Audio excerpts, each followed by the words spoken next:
Hebrews. This is our Prophets of Awakening. This is our Women's Advanced Bible Study. Okay, this is 20th of April, 2023. Okay, just gonna let everybody know that the topic in the room is we'll be dealing with what blacks in America and Africa are gonna do when the dollar falls. We'll play these videos and then we'll discuss them. And the other one is what to do before the U.S. dollar collapse. Okay, so before we get started, I want to introduce the people to the Prophets of Awakening.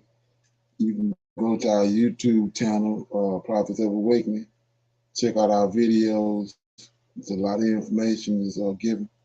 And the videos will connect dots for you, lead you into the truth of the Holy Scriptures, so-called Old Testament. And if you like what you're hearing and receiving through the videos, I'm asking you to like, share, and subscribe to the channel. It'll be greatly appreciated. Okay. And for those that don't know, this is a non-Messianic channel.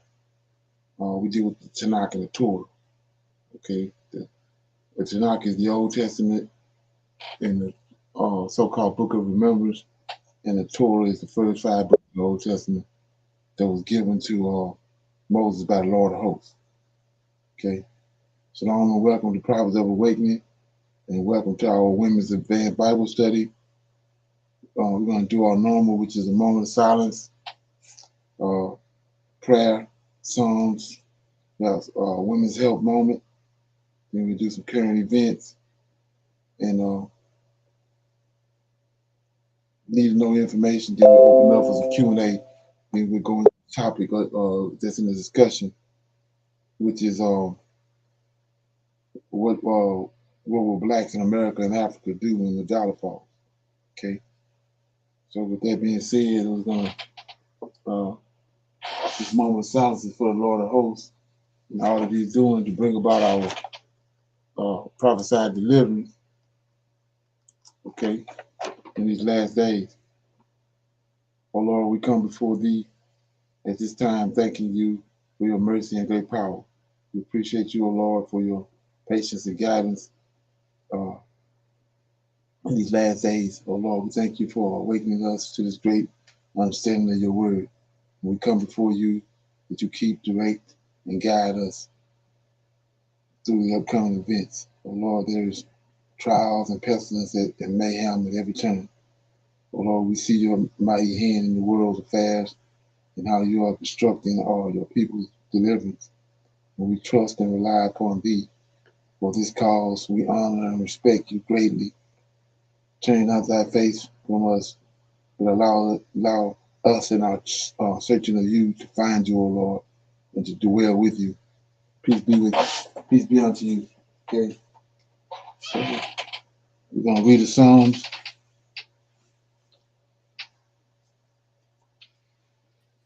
Shalom, everyone. I'm going to be reading Psalm 6. O Lord, rebuke me not in Thine anger, neither chasten me in Thy hot displeasure. Have mercy upon me, O Lord, for I am weak.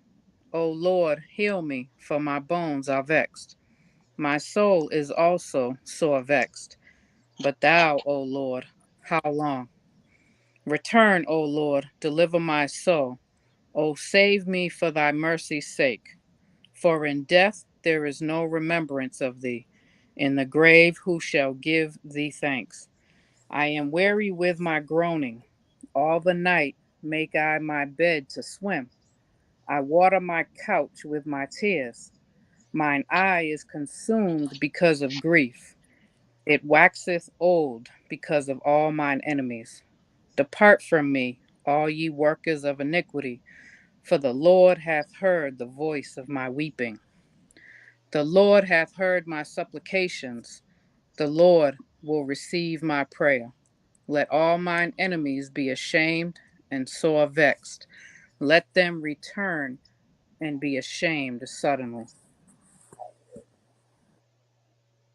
Okay. You got any comments on it? And that was Psalm 6. Okay. You have any comments on it? Um, well, I look at his, yes, I look at his grief, as physically and spiritually. Okay. Um, it makes me think and reflect about my own life, to judge myself, to ask God for forgiveness, whether it's from the pain that was caused or the pain we feel. We can't avoid sins and mistakes, but we can go to prayer and hope He hears us. Okay. Anybody else have anything on that? Okay. We go into our women's health moment. Shalom. I was just gonna say that this is David talking to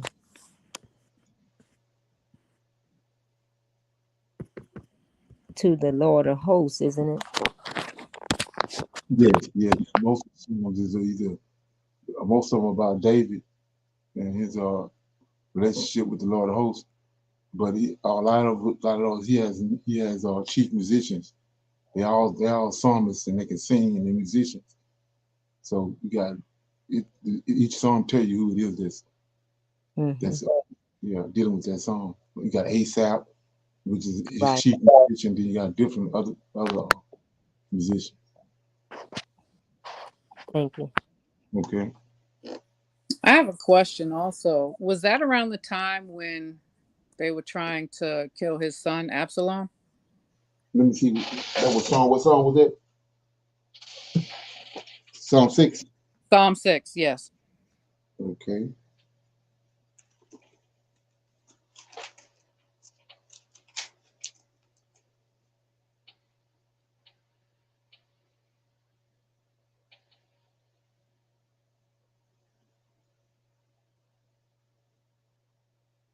All right. So it says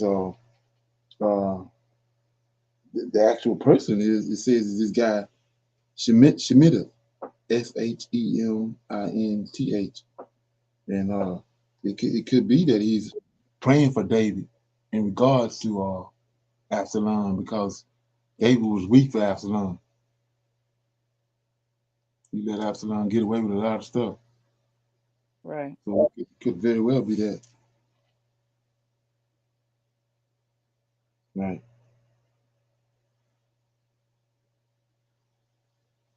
Yeah. So I'm gonna look into that. Okay. Women's health. Yes, sir. Shalom, everyone. Um, Tonight, we're going to talk about getting fit. Being physically active is one of the most important steps you can take to get and stay healthy. Women of all ages and abilities benefit from getting active. Most of us know that exercise is good for us. We know that it can help us lose weight or maintain our current weight. But if you've ever struggled with the motivation to work out, then you might need a reminder that although weight loss is great, it's not the only reason to exercise. So, what are the benefits of regular exercise?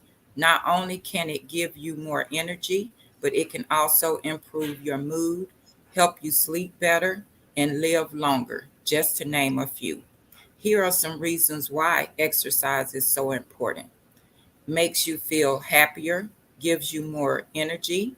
It promotes quality of sleep Exercise can reduce stress levels, leaving you feeling more relaxed and stabilized, which is a perfect zone for sleep. It helps maintain strong muscles and bones. It reduces the risk of chronic disease. It boosts your brain health.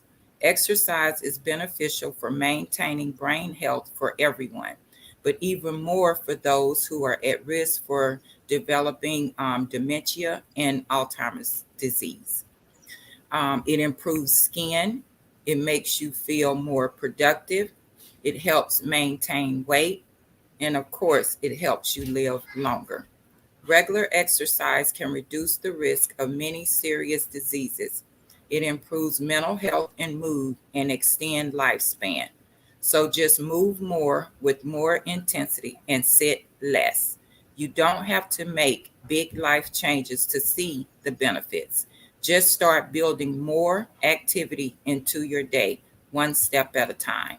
And I'm going to read Proverbs chapter 31, verses 13 through 19. A virtuous woman cares for her family. Verse 15, she riseth also while it is yet night, and giveth meat to her household, and a portion to her maidens. She considereth a field, and buyeth. With the fruit of her hands she planted a vineyard. She girded her loins with strength, and strengthened her arms. Verse 18, she perceiveth that her merchandise is good. Her candle goeth not out by night. She layeth her hands to the spindle, and her hands hold the distaff. That is Proverbs 31, verses 13 through 19. And that was on getting active. Okay, yeah, I appreciate that. The information. I was gonna let Cheryl know that you got connection problems some kind of way. I can't bring you up. You might want to try to come in again. Yeah. So I want to say shalom, everybody. You know, this is Women's Night. So, okay, we're gonna do some current events. Okay.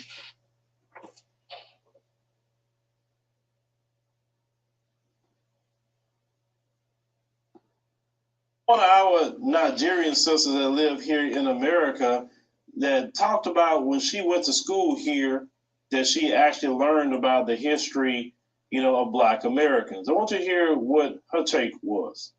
Somebody help me understand this.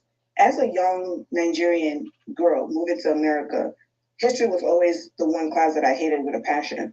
And that was because that was the first time I actually learned about the African American history. I learned about enslavement. So imagine me, a Black girl, learning this information about potential people from my country that were put through this. And this is the first time that I'm hearing about this. Culture shock, one. But I was filled with so much rage. I was filled with so much rage. Like, I couldn't understand it. And these people, I still can't understand the white rage. Because how are y'all for 400 years and then some, to this day, quite honestly, let's be quite honest. To this day, y'all enslaved Black folks, y'all killed them, y'all took them away from their family. At the end of the day, Black folks came to y'all and said, all we want is peace. All they wanted was peace, and y'all was mad, and y'all couldn't even give them that just off jump.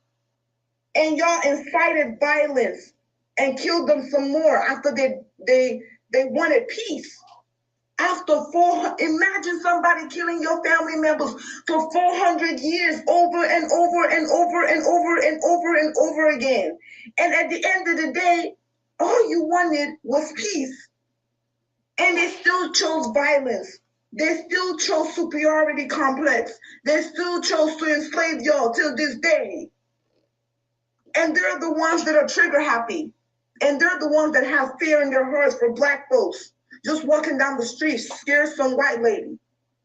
I'm in confusion. I have always been in confusion. I do not understand. And with the rise of this Tennessee stuff and with the rise of everything going on in America, I am still in confusion as to how these people still got superiority complex and they still rule the world.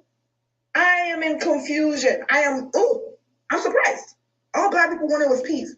Imagine if Black people didn't want peace. Now, as you heard the sister, she was very, upset and could not understand that everything that we've been through, only thing that we have collectively wanted from the white supremacists is just to be left alone, to let us just live our lives, just do our thing. They go their way, we go our way. It's cool.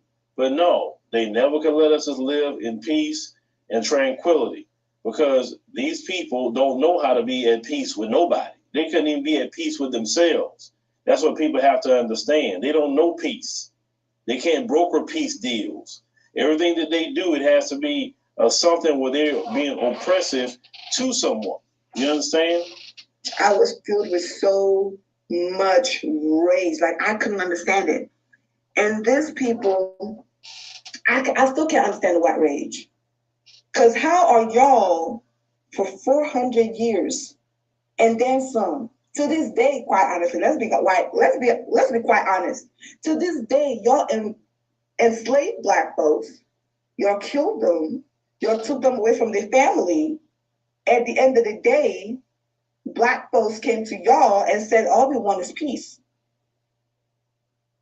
All they wanted was peace, and y'all was mad, and y'all couldn't even give them that just off.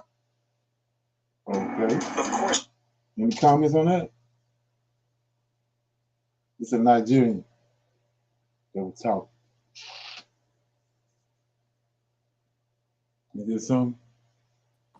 I think this is Tasha. I think it's always amazing to get other people and hear other people's perspective about the things that they learn about our history as well as we learn about their history. I remember in school more often than not being told that one, we were only slaves and that we were betrayed by our own people.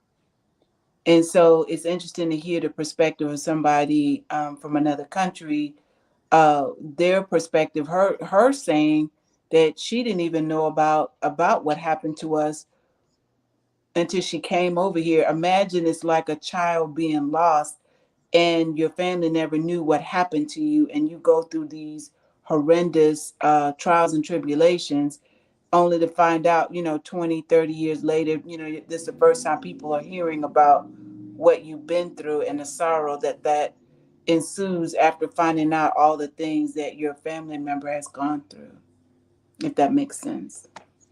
Yeah, that makes a lot of sense. Yeah, it's so how you doing? I good? Okay. Yeah, I was telling Cheryl, it says here that you need to connect your microphone before you can add, if I can add you. Okay. Brother Leonard, she made a comment in the chat that her tablet has to charge. She's just going to listen until it charges. Okay. Yes, okay, sir. Yeah, so here we got another video right here. This is I don't know if anybody knows anything about it. China in Africa had Africa and U.S. cities. They make a connection between African cities and U.S. cities conference. Africa City Summit said this, my jaw dropped, like to the floor, but I couldn't help but take notes. So in this video, I'm going to talk about my recap experience at the U.S. Africa City Summit held at Wits University. I was a speaker there on a panel to discuss the synergies between doing business in the U.S. and Africa, and I'm going to talk about it. So welcome if you're new here. My name is Ashley. On my channel, Ashley in Africa, I talk about my experience doing business, motherhood, and love here on the continent of Africa. I am currently living in Johannesburg, South Africa, after living in Tanzania, Dar es Salaam, for a little bit over 2 years.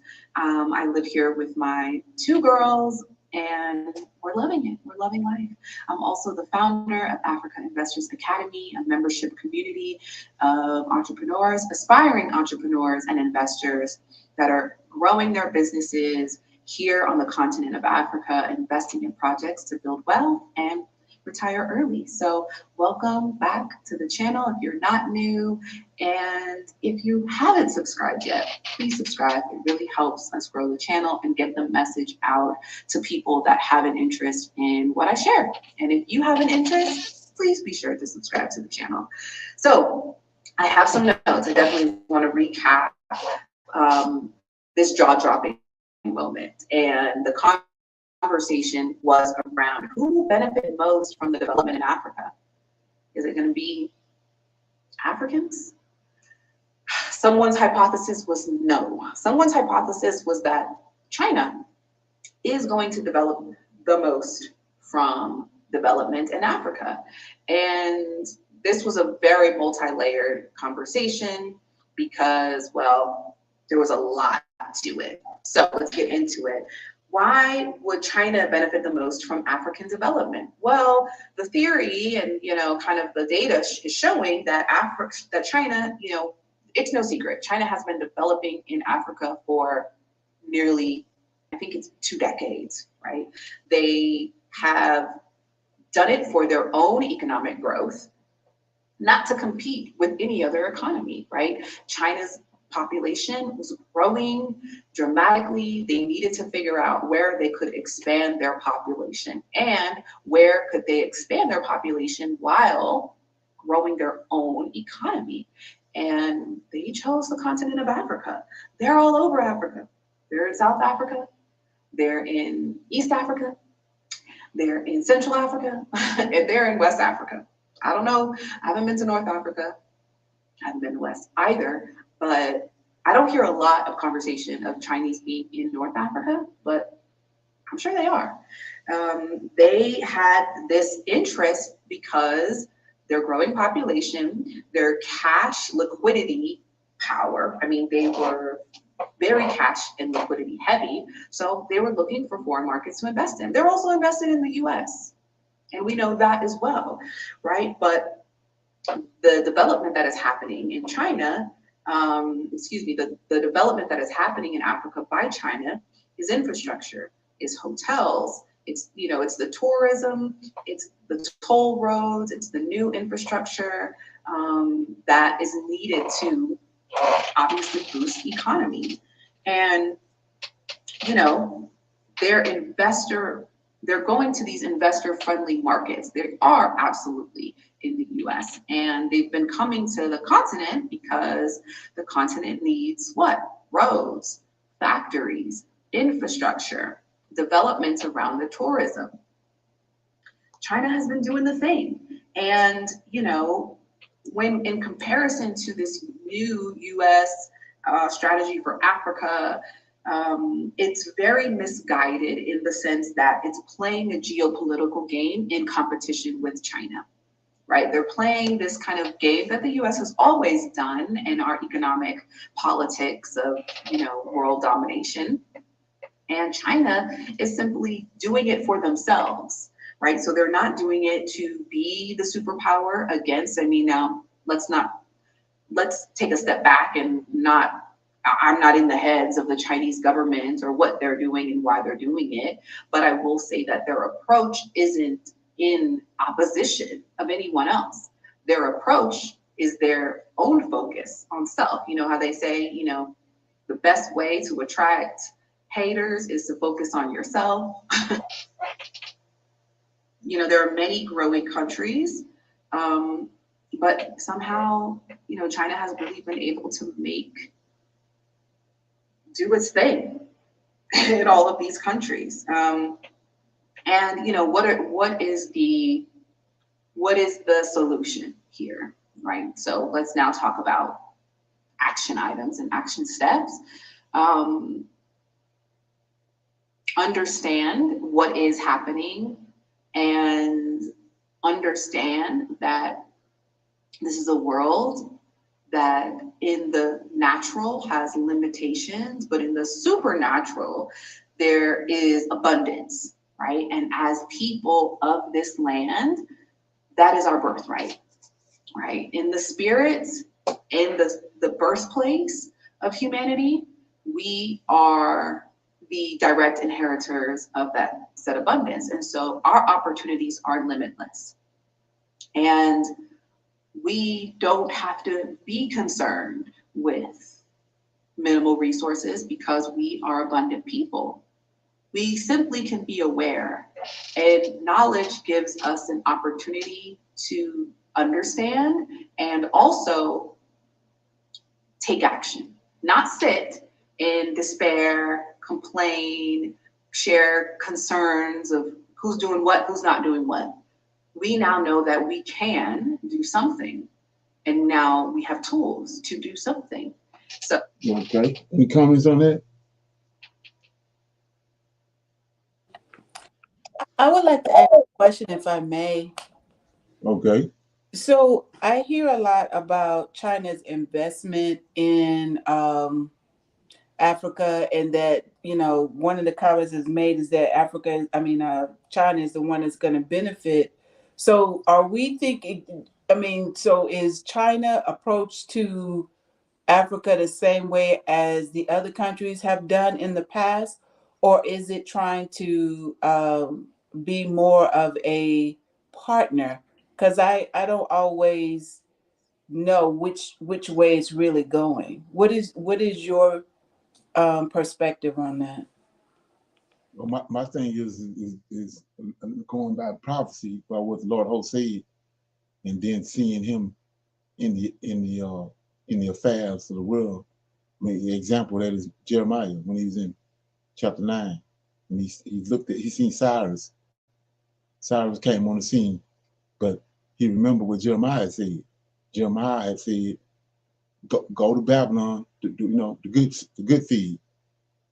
It's 2 baskets, and the good fig." He said, "Go to Babylon, build houses, submit to the king of Babylon, submit to his son and his grandson for 70 years."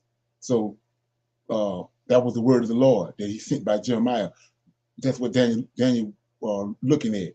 So when Cyrus came on the scene, Daniel was alone. That's why he went and prayed, because Cyrus had passed, his son had passed, and now Cyrus had took over from his grandson. So that's why he had alone. So my point is, in playing this, and I always showing you what's going on with China, I was showing how that the Chaldeans came, Nebuchadnezzar and the Chaldeans came and got us, our forefathers, and took them in captivity. But the Chaldeans ain't the one that delivered them. It was the Persians.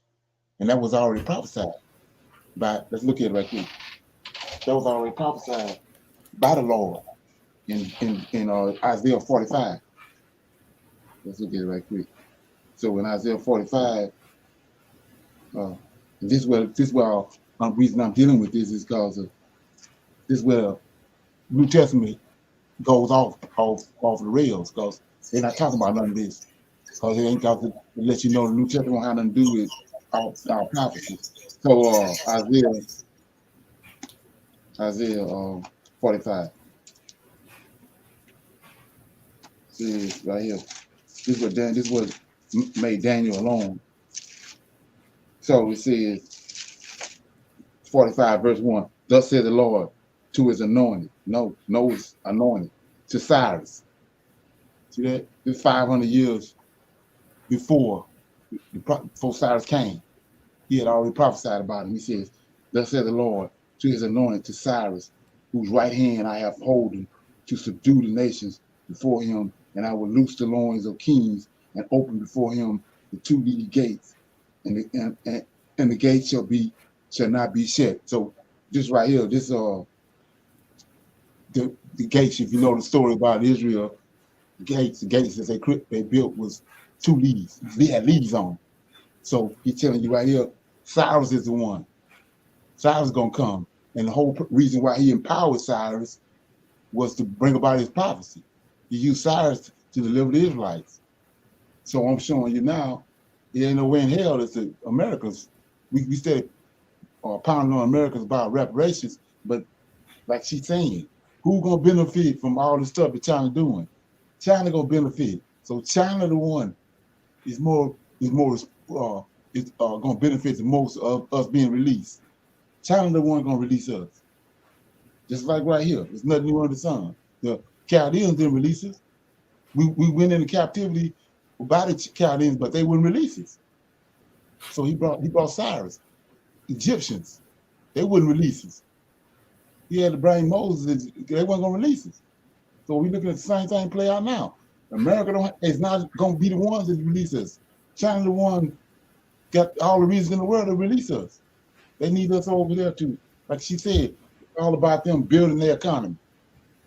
And they got that Road and Belt initiative that's all over there. If you go back and look at the setup, I was telling you about this Road and Belt initiative. You have to go, and Google that and see what's going on. That's over there where the Philippines at. These ports, just like in World War I and II, they was fighting over ports. Port Harbor and them ports, because that's who the strongest nation in the world is going to control all the ports. So China got all these ports in Sri Lanka, in Philippines. All these the people that's leaving and leaving the dollar, because they got all the reason in the world to side with China. China got all these ports all over the place that they didn't acquire. And so that's what you see going on. So America ain't these rednecks have no reason to release us. As a matter of fact, that's the only thing they got left is to keep us here. We didn't want to build them up. So they're going. Why would they, like the Egyptians said? Why would we release them? So we see what the Most High doing. He raised up the Chinese. They the ones that gonna release us. And the scriptures tell you that they reign ain't gonna be long. It ain't gonna last that long. Actually what he's doing is he's using them just to release us, to get us back over there on the African continent, and then to bring us back home eventually. He says in Zephaniah, he's gonna call his remnant, the daughter of his remnant from beyond the river of Ethiopia. That's the West Coast. That's where they came and got us from. So that's what we see playing out. It's not going in the direction that Paul and Matthew, Mark and Luke and all these clowns in the New Testament said. You can see it. You can see the handwriting on the wall. Right. And that's one of the things that I guess just puzzle me, that why are they trying so hard to reverse all of these laws and to try to take us back? Right. It's paramount to me of them trying to prevent what's coming by trying to go back to delay what's coming, but it's not. Right. And we didn't the Pharaoh do that? Yeah. He did everything on the sun, try to keep what Most High had going on. Even the prophecy I just quoted, that he told them, go to Babylon for 70 years, serve Nebuchadnezzar and his son and his grandson. Well, who his grandson is? Balthazar. Balthazar the one had got all the cups. Remember, the king is anointed with that oil in Exodus 30. The king is anointed. All his sons is anointed with that oil, and all the furniture, all the holy furniture in the Holy of Holies, the menorah and the showbread, all that stuff was anointed. When Nebuchadnezzar came, he took all that to Babylon, all the cups that they use in the temple. So his grandson took all that out. He had on his mind to take all that out and have a feast. And they drank it out of these holy cups that belong to the Lord of hosts. And anybody got any sense? No.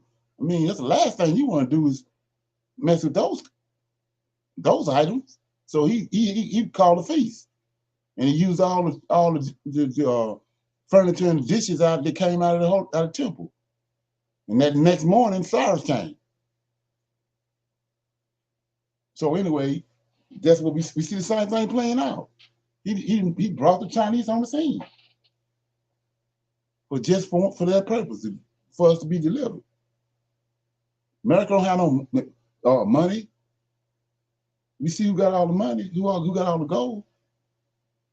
That's what Cyrus gave us, was gold. That's what the Egyptians gave us. We spoiled the Egyptians with gold. Chinese hoarded up all the gold. They got all the gold. We're not going to leave here with empty-handed, we're leaving here with substance. And the reason why we're going to leave with substance, go back to the temple that Solomon built. They got all the furniture that was in the temple had to be overlaid with gold. Well, where they get it from? The Egyptians. When they came back and built the Zerubbabel temple, they came back with gold that they got from the Chaldeans. So the same thing now. Ain't nothing new under the sun. We can't leave without no gold and resources. Yeah. I just got to admit that this is fascinating to me to see this stuff unfold and see how all the things move to bring about this, this prophecy. Oh yeah, right. And like I was saying before, the thing about it is they got everybody all. If you're an African American or an American living abroad and you're worried about what is happening, they got everybody's tricked out with the New Testament, but we at a point now where the time appointed where it's not adding up. We see for the longest they were able to trick that off, but it's not going in the direction that they're saying at all. Okay. Yeah. So, Brother Leonard. Yeah. Cheryl typed the question. She said, "Is Gog China?" Yeah, Gog and Magog is China and Russia. That's in Ezekiel 38. What does that mean? Where you go to a chapter, and this is the reason why you hear me talk about it so much. If you go to Genesis chapter 10, okay. Genesis chapter 10. Let me get my other Bible. Okay. You go to Genesis chapter 10. And this is what I was saying about the sons. These ain't no Ham, Shem, and Japheth. Ain't none of Noah's sons. Shem is his son.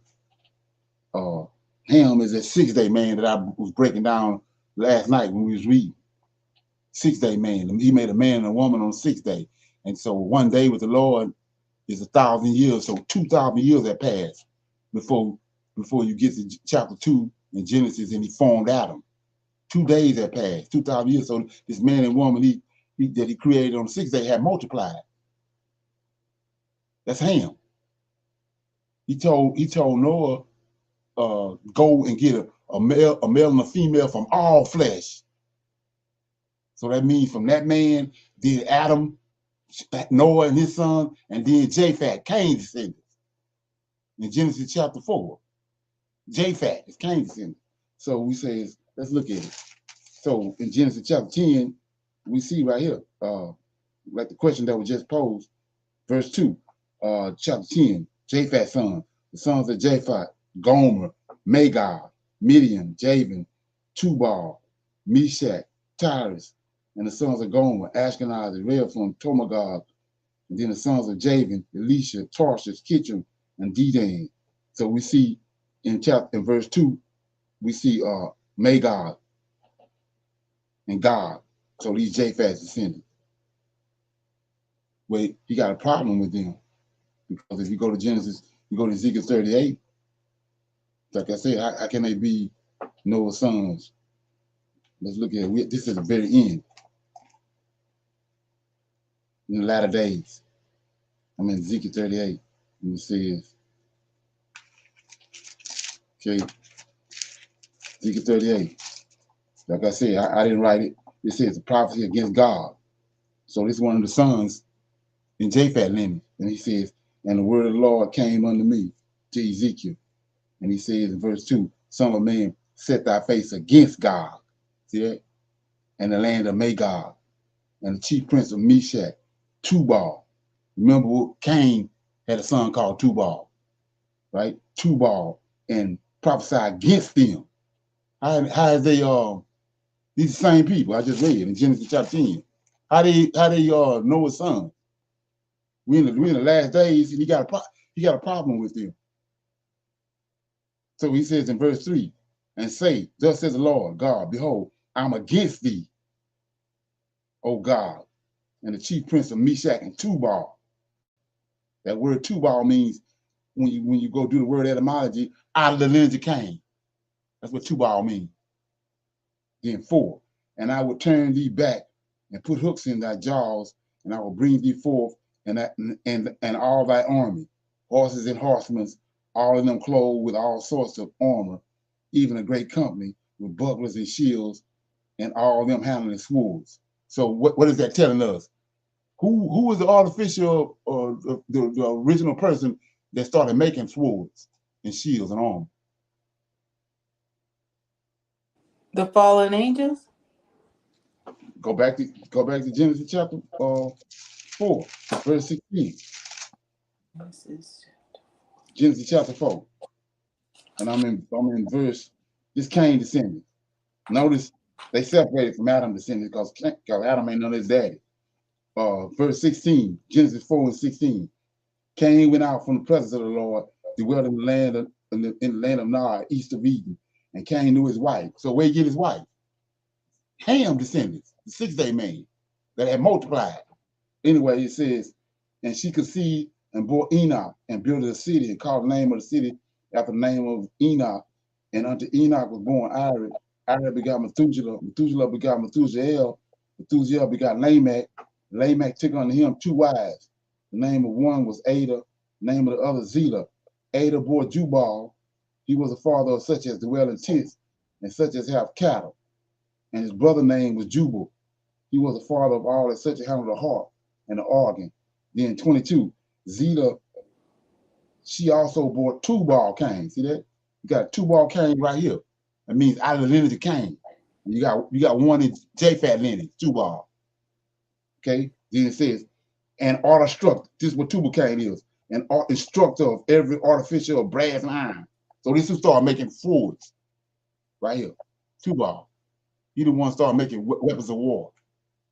Tubal Cain. Then you get over here, back in 38, and verse 4 says, I will turn thee back and put hooks in thy jaws, and I will bring thee forth and all thy army, horses and horsemen, all of them clothed with all sorts of armor. See that? And a great company with bucklers and shields, all of them handling swords. They got all that from Tubal Cain, down through the ages. Go back to Troy and the Spartans and all of them, the Isles, over there, the islands, those 2,200 and some islands, they warlike people. That's all they ever did was fight with each other. Cain killed Abel. It's Cain descendants. This ain't Noah's son. They hid themselves in the scriptures. And so Most High telling you right here, he against them. He got a problem with them. At the very end. So notice in verse 4, it's an army right here. In the very end, and this army that right here, they didn't assemble together to come against us. He didn't brought us back. He didn't brought us back in the latter days. This army coming to try to spoil us again.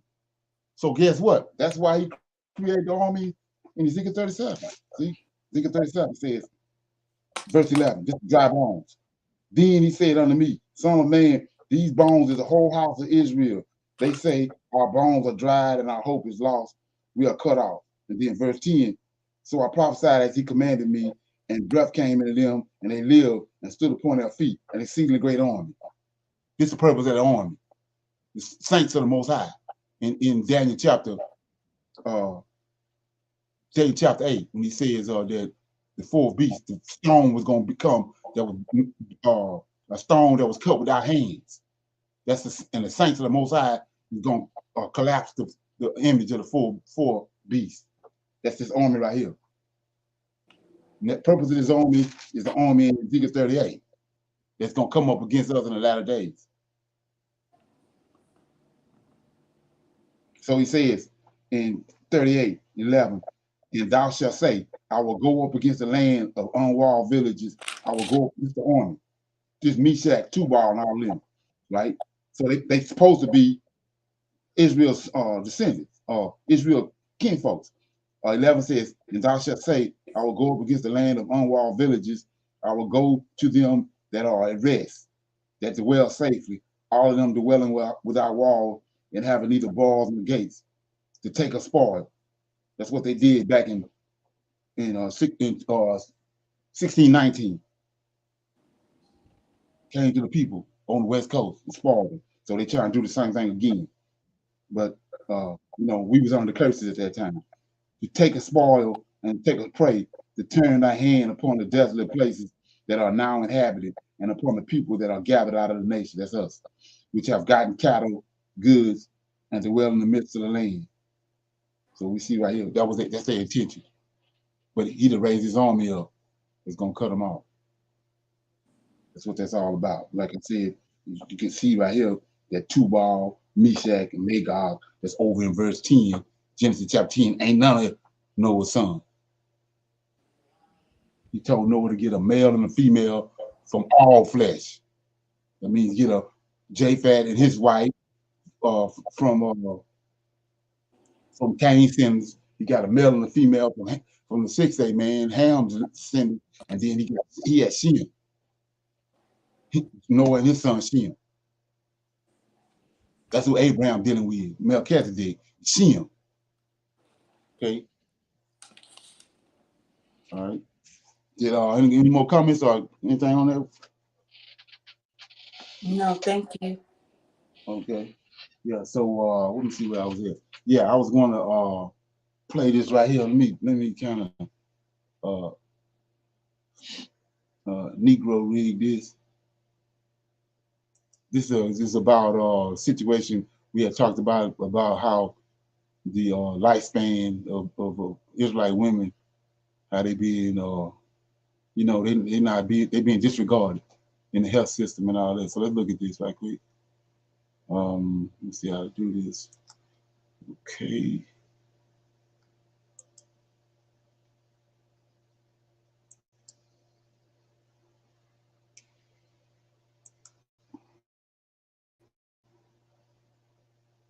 Okay.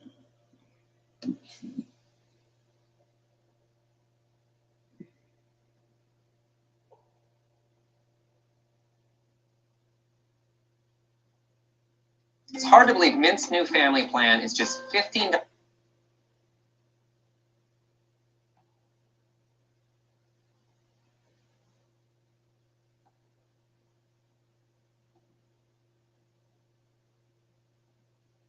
Okay. Let me see.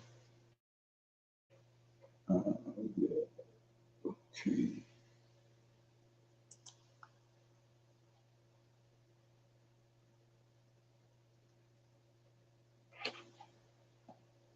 I can really brag on my wife all day long. That raced cars, that was so compassionate, so loving. We would always kind of joke that our life is like a movie.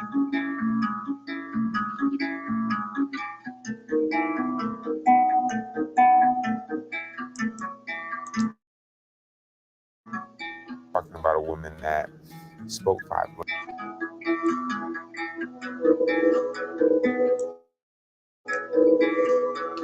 Where we at? Oh, this is bro.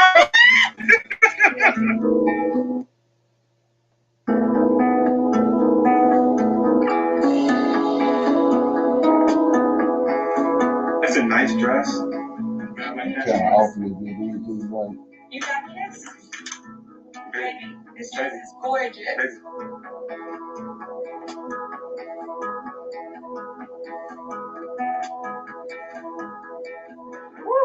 So, mommy, where you at? Beautiful Palm Springs. Daddy surprised me and I love you, man. I love you. Kira and I, we always wanted back-to-back boys. When we found out that we were welcoming another boy, we were just, ecstatic. Kira was exceptionally healthy. Every single prenatal visit that we went to, she got great reports. The baby was healthy. He surprised me and I love you, man. I love you. Kira and I, we always wanted back-to-back boys. just, ecstatic. Kira was exceptionally healthy. Every single prenatal visit that we went to, she got great reports. Baby was healthy.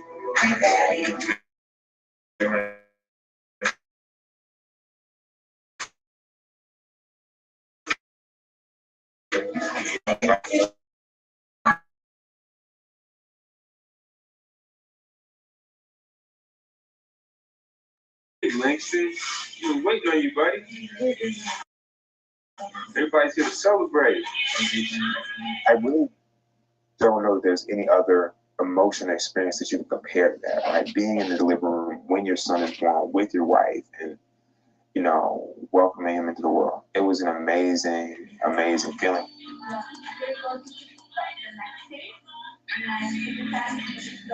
Shortly after Langston was born, they took us back to recovery. Kira's sitting there, and I first noticed that there was blood in the catheter at her bedside. That was the first sign that I realized that something wasn't quite right. I brought the attention to the nurses and the doctors. They ordered a CT scan that was supposed to be performed stat, right? And so stat, in my mind, I'm thinking that means immediate. She's beginning to tremble uncontrollably. She's beginning to shake. She's beginning to be in increasingly more pain. So the doctors, they ordered a CT scan that was supposed to be performed stat, right? And so stat, in my mind, I'm thinking that means immediate. She's beginning to tremble uncontrollably. She's beginning to shake. She's beginning to be in increasingly more pain. There's still no CT.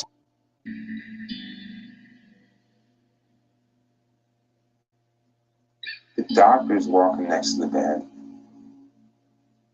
and he says to me, "I'm going to fix it. She'll be back in 15 minutes. She'll be back in 15 minutes." And that was the last time I saw Kira alive.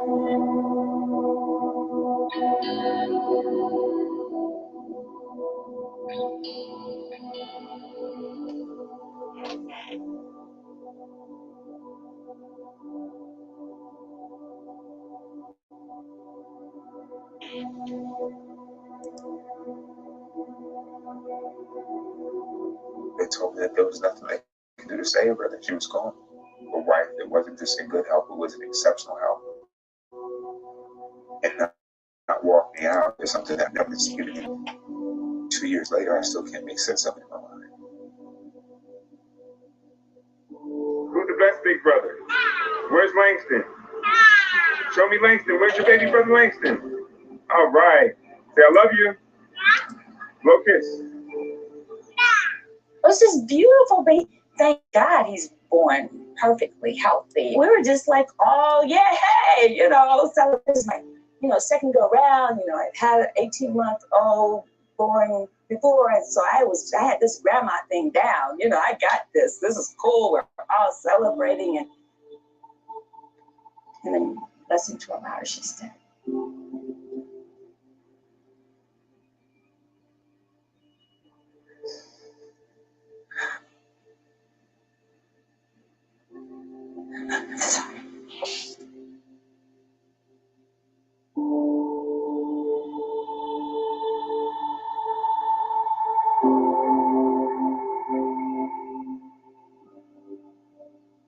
They said, oh, had we gotten her back to the operating room, she would be perfectly fine.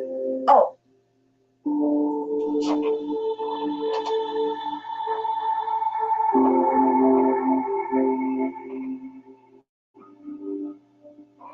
They said, oh, had we gotten her back to the operating room, she would be perfectly fine. Oh, if we had. Well, why the hell didn't they? It was not that she was sick. It's not that she had a pre-existing condition, that she had a heart problem or she had a blood clot. None of that was Kira's case. We walked in for what we expected to be the happiest day of our life, and we walked straight into a nightmare.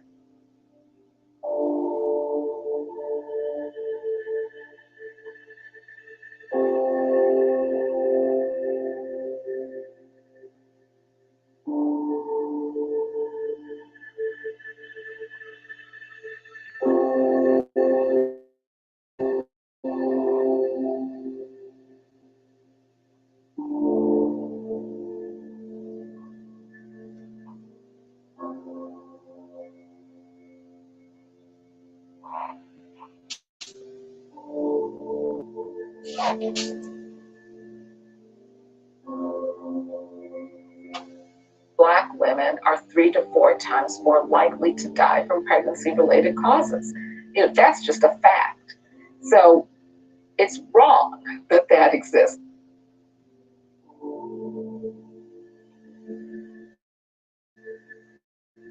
Some people hear those things and they'll say, well, there's something wrong with Black women. It must be some gene that Black people carry that causes it. Why is it that Black women are more likely to die from complications than white women?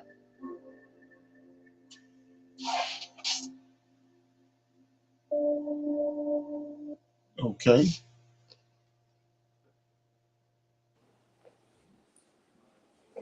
I remember that case. And one of the things that they said was that. Any comments on that? Can you hear me? Hello? Yeah, I can hear you. Yes.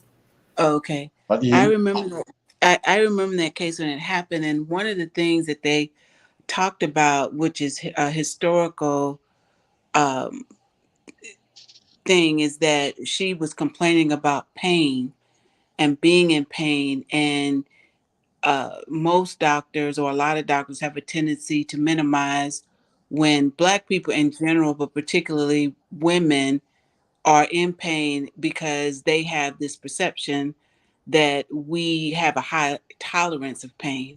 And this goes back to slavery when there was some doctor, I can't remember his name, that did a lot of experiments on us without any type of anesthesia or anything like that. And were basically just very barbaric. And that kind of myth has gone down through medical, I don't know, medical training, that somehow we have superhuman strength and can have a higher tolerance for pain and endurance than other people. So when we're asking for stuff, we're needing help, that it's not really an immediate issue and that we can wait because of this myth that has been handed down through this kind of mindset over the years. It was a very tragic situation. Right, exactly. Shalom, everyone. Tasha, that was Dr. Sims. I done a story on him one time. He was, uh, the enslaved Black women. He was doing the experiments on and not giving them any anesthesia or anything like that. And yeah, there was one young lady that he repeatedly uh, kept doing surgical experiments on. I can't remember her name, but I'm gonna have to look that up again. But that was Dr. Sims. Yeah, I think he was honored at some university, and only in recent years did they take that honor back and took down his statue. But Right. he was supposed to have been the father of OBGYN or YN. something like Mm-hmm. that. Yeah. Yeah. Yes, ma'am. Yes. And the thing about this story here is that she laid there in recovery, bleeding like that for 10 hours. Yeah. Okay. That's the sad part, about it. And he said that the doctor said something to the effect that she is not a priority. Right, Wow. right. Ain't that so? Ain't that the judge, the TV judge? That was her Hmm. daughter, Yeah, her daughter-in-law. Yes. daughter-in-law. Yeah, right. Yeah. Right. So, Judge Hatchett. Hmm. but yeah, Judge Hatch is like she ain't had no kind of. I mean, they didn't regard none of that. You Right. know. And Right. that's a famous hospital that she was at. Cedar Sinai is supposed to be, one of the top hospitals in the country. Right. I think. Okay. Yeah. So with that being said, we open it up for some Q&A. Anybody got any questions or comments about anything that they've been dealing with, or they come across, or what we was talking about last night, during the week? I have something if nobody else does. I was talking to one of my friends, and we were trying to, just kind of going, not necessarily back and forth in a negative way, but just sharing our thoughts and ideas about stuff. and she brought up Isaiah 53 in the Old Testament, and we were talking about, my point was that, there's no Jesus doesn't there's no mention of Jesus in the Old Testament, and things of that nature. And she brought up Isaiah 53. And so reading that, I kind of see her point. So I wanted to ask you and talk to the ladies on the call tonight.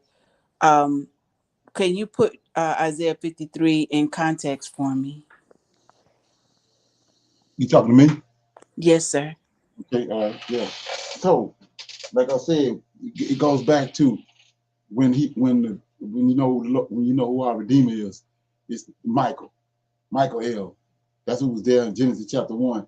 So, and then that's who came to Adam in the garden. It's not Yahweh.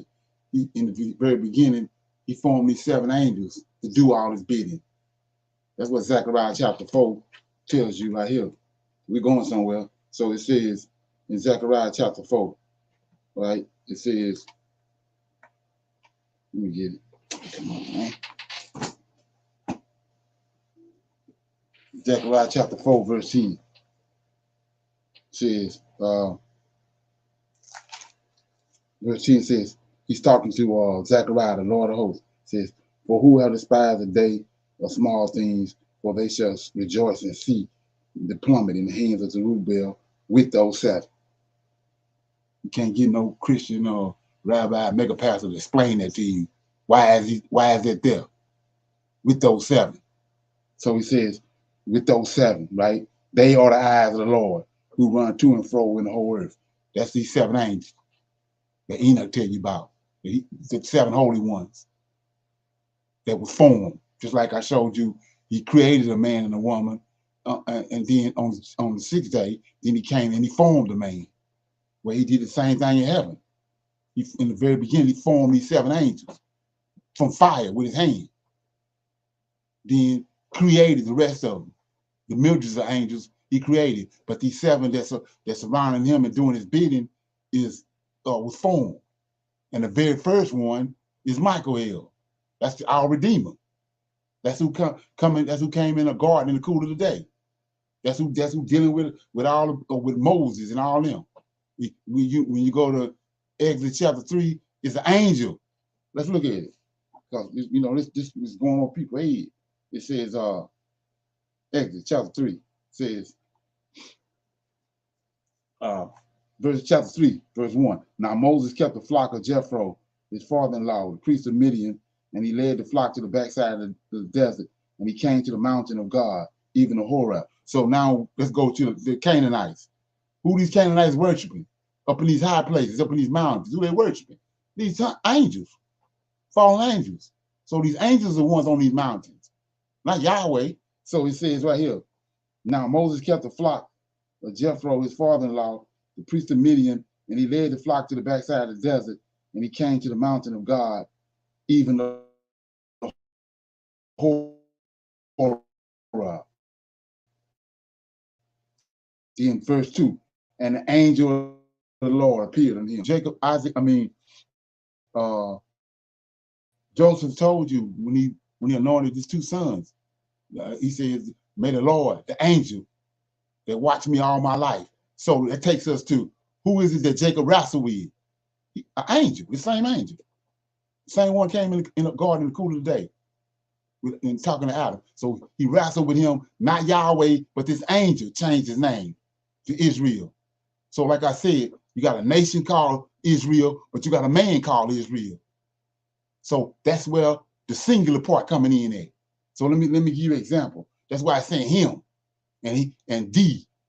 That's why he's saying singular. He's dealing with the nation of Israel, but he sees them as one man because they all 12 tribes came from this one man he wrestled with. So let's look at it. Isaiah, let me get it. I'm trying to hide from it. See? Yeah, Isaiah 53. So it says like right here, like I was saying, he's saying singular because of Jacob. because of Jacob. He wrestled with Jacob, changed his name, and Jacob had these 12 sons. They all came from him. So just like Adam, it's a man called Adam, but it's a race of people called Adam, and it's a man called Adam. Same thing right here. So he says, whoever believed our report, see right here? It's not singular. Whoever believed our report, and to whom is on my Lord revealed, the 12 tribes, and Levi especially. That's plural right there. But let's keep going. He says, for he, who is he? Over in verse 1. Whoever believed our report. Let's keep going. For he shall grow up before him as a tender plant, as a root out of dry ground, and he shall have no form nor comeliness, and when we shall see him, there is no beauty that we should desire him. That's why he's using singular. But he's talking about the nation of Israel. Then 3, he is despised and rejected of men, and man of sorrows, acquainted with grief, and we hid as it were our faces from him. He was despised and esteemed him, and we esteemed him not. Surely he have borne our grief and carried our sorrows, yet we did esteem him. Look at this. Remember this right here, because I'm going to go somewhere else. So he says, surely, it sounds good right now, right? Surely he have borne our grief and carried our sorrows, yet we did esteem him stricken, smitten of God, and afflicted. Then verse 5, but he was wounded for our transgressions, he was bruised for our iniquity. The chastisement of our peace was upon him, and with his stripes we are healed. Right? So now let's go to Jeremiah. You'll see what I'm talking about. I'm in Jeremiah chapter 30. If you follow me, you got the verse 30. I'm at 30 and 1. Jeremiah 30 and 1. 1 second.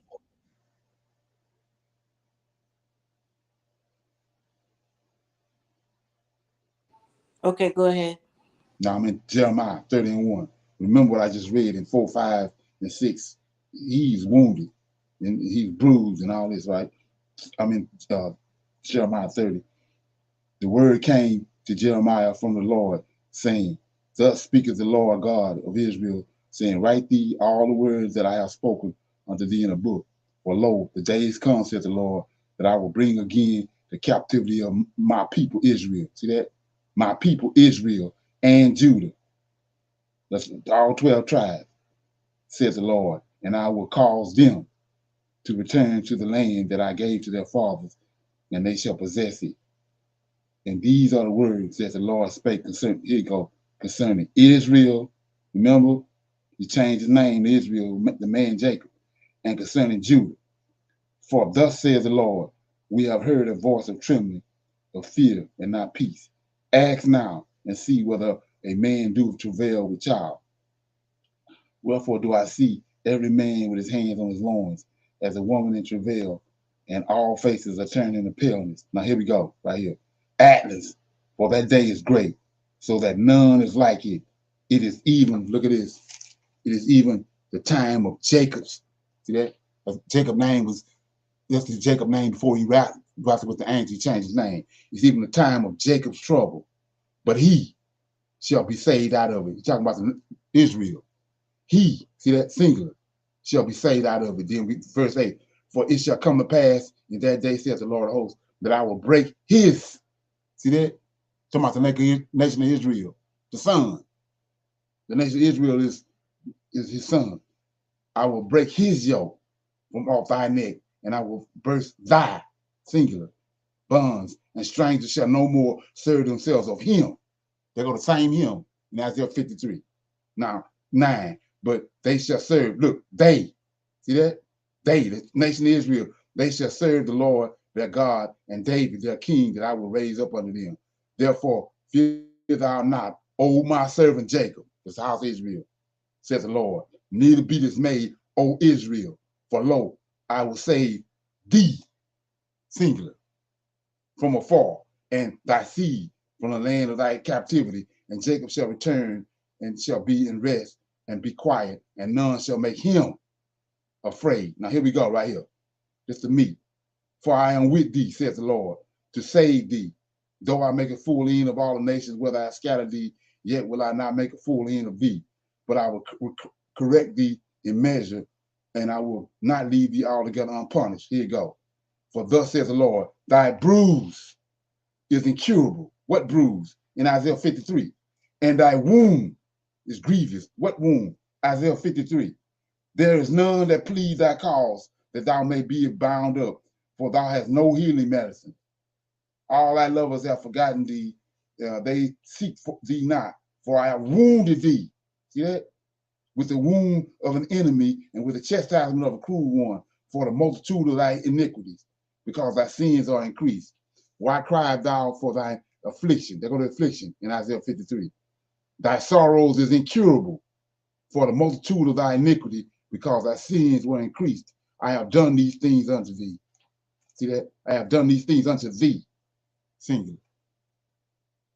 Do I need to keep reading? No, I can pull it together from here.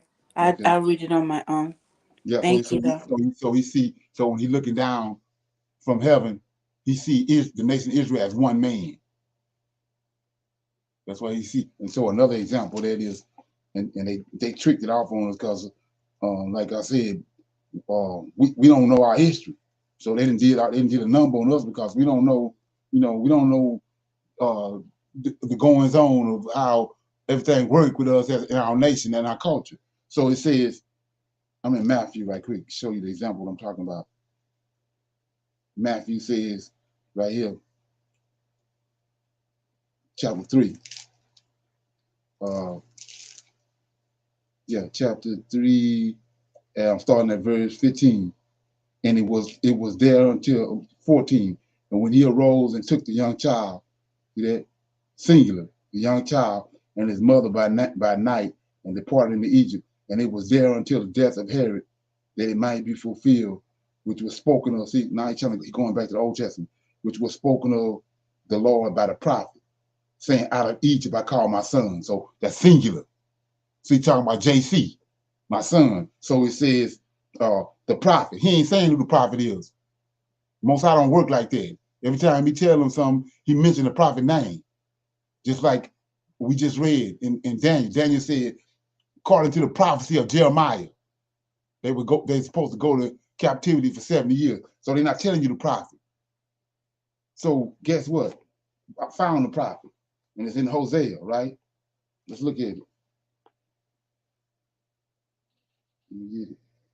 Hosea chapter 11. Chapter 11, verse 1. So it says, when Israel, see that? The nation of Israel, singular, son. Say, when Israel was a child, then I loved him. See the him? Same him in Isaiah 53. I loved him and called my son out of Egypt. So Israel is the son. The nation of Israel. When he sent Moses to Egypt, he told Pharaoh, the Lord host sent me to let his son go. So they can go 3 days in the wilderness and worship him. So that's how they tricked us off. So it's not a singular as a one man. He's talking about the whole nation of Israel. And like I say, when he looks down from heaven, he see when he see the nation of Israel, he see one man. Because all them boys came from Jacob.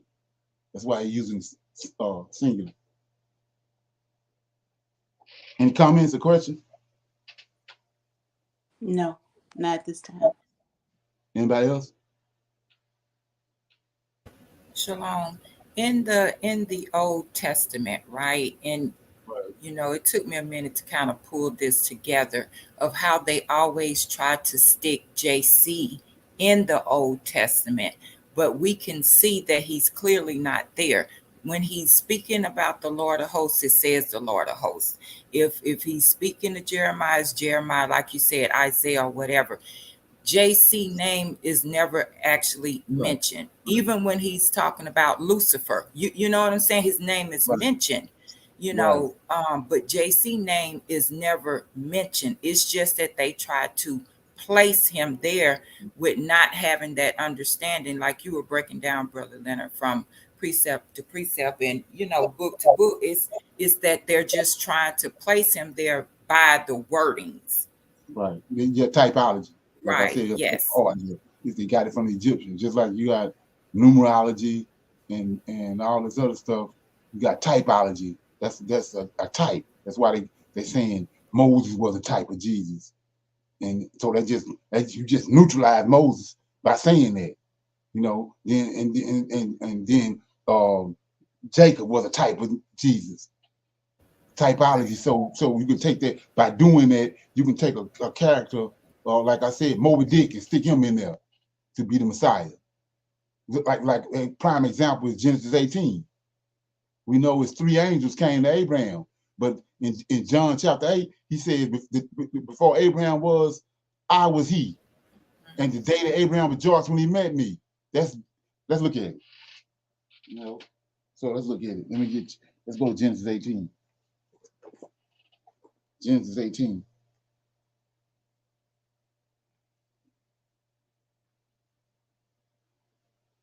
Okay. So we see right here in Genesis 18 that chapter 18, verse 1. And the Lord appeared unto them in the plains of Mamre, and he sat in the tent in the heat of the day. He lifted up his eyes and looked, and lo, 3 men stood by him. And when he saw them, he ran to meet them from the tent door and bowed himself to the ground. So these 3 angels. And like I said, the golden card in the New Testament is GHAC was created the angels. Everything that was formed and made was made through him. So he's not an angel. So these 3 angels right here. Then you go to verse 22. The men turned their faces from thence and went toward Sodom, but Abraham stayed with the Lord. So the Lord is one of these angels. 2 of them went to Sodom to go get Lot. Abraham stayed with the Lord. Here go the Lord right here that I'm showing you. That's who moving on the water in Genesis 1. And 1 and 2, that's moving on the water. Yahweh there in verse 1, and the Spirit of God, the angel of the Lord, on moving on the waters. Both of them there. So you see right here, this angel is like we just saw with Moses was on the mountain. This angel came to Moses on the mountain, not Yahweh. And then right here, this angel that's talking to Abraham. He's overseeing. Let's look at 28, 18 and 28. Abraham bidding with him. Pre-adventure, there shall lack 5 of the 50 righteous. Will thou destroy all the city for lack of 5? And he said, if I find there 40 or 5, I will not destroy it. And he spake unto him yet again and said, peradventure there'll be 40 found there. And he said, I will not do it for 40's sake. And he said unto him, oh, let not the Lord be angry, and I will speak. Peradventure there'll be 30 be found. And he said, I will not do it if I have found 30. So this is what we're seeing. He's coming to let Abraham know he's gonna have a son, Isaac, and to judge Sodom and Gomorrah. That's part of his role. Like I said, he got roles. It's in Book of Enoch. They got roles, certain things they do. Gabriel, the angel of understanding. Michael is the commander-in-chief of the Most High's armies, the Lord of hosts of his whole army. That's who kicks Lucifer out. That's who Lucifer contending with. He can't contend with Yahweh. He got a problem with the Lord of hosts, Michael. He who is like Yahweh. That's what his name means. That's what he got a problem with. He got a problem with authority that Michael have. He can't contend with Yahweh. That's ludicrous. So we see right here, he's this angel right here. So JC says in John chapter 8 that before Abraham was, I am he. The day that Abraham met me, he rejoiced. This is where he met him at, right here. Verse 5. And he came and saw them, he bowed down to him. And verse 4, let a little water, I pray thee, be fetched. He's talking to these 3 angels. The Lord of hosts is with him. And wash your feet and rest yourself under the tree. So this is where they get to washing your feet at. Washing JC feet. But right here, Abraham watching the Lord of hosts feet. Then 5, and I will fetch a morsel of bread and comfort ye your hearts. After that, ye shall pass on. For therefore ye come to your servant. And they said, so do as I have said, as thou hast said. And Abraham hastened into the tents unto Sarah and said, make ready quickly, see that, quickly, 3 measures of meal, knead it and make cakes upon the heat. And Abraham ran, see that, unto the herd and fetched the calf tender and good, gave it unto the young man, and he hastened to and dressed it. And he took the butter and the milk and the calf which he had dressed, and he sat before them, these angels, and he stood by them under the tree, and they did eat. This way he rejoiced at. This when he met him. In the same way they just trick you all with the son coming out of Egypt. The same right here. This ain't none of him. This is the angel of the Lord.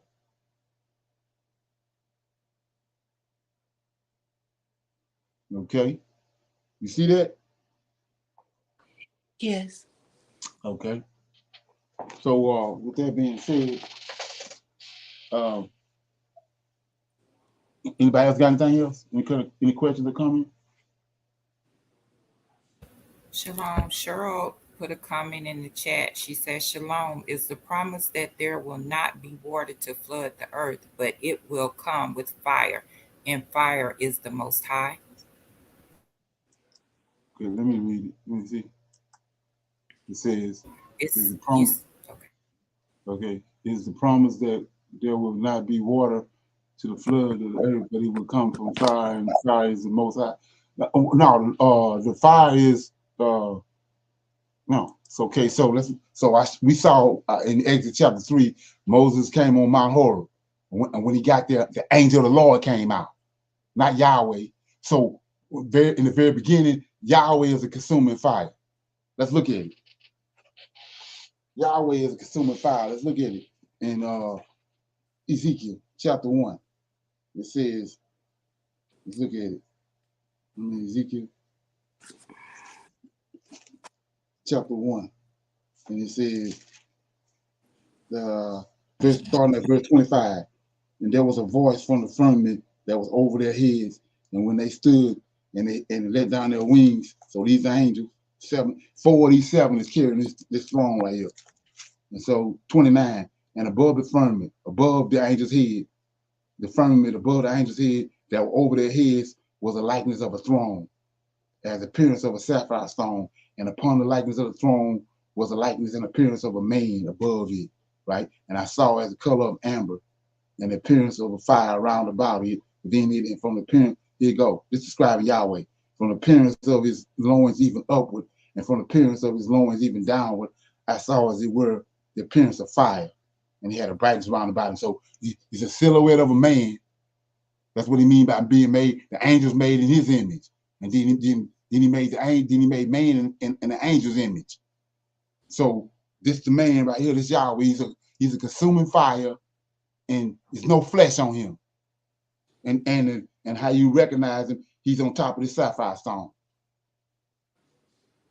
So these 4 angels told his throne that he's on, and he's from his waist upward is fire, and from his waist down pure fire. So in the beginning, he made these 7 angels from him. He's a consuming fire. He made these 7 angels, the 7 eyes of the Lord, Gabriel, Mike, and all them pure fire. That's why in Ezekiel he's saying, Michael was saying that Satan used to walk up and down the stones of fire, talking about these 7 angels. He was there with them.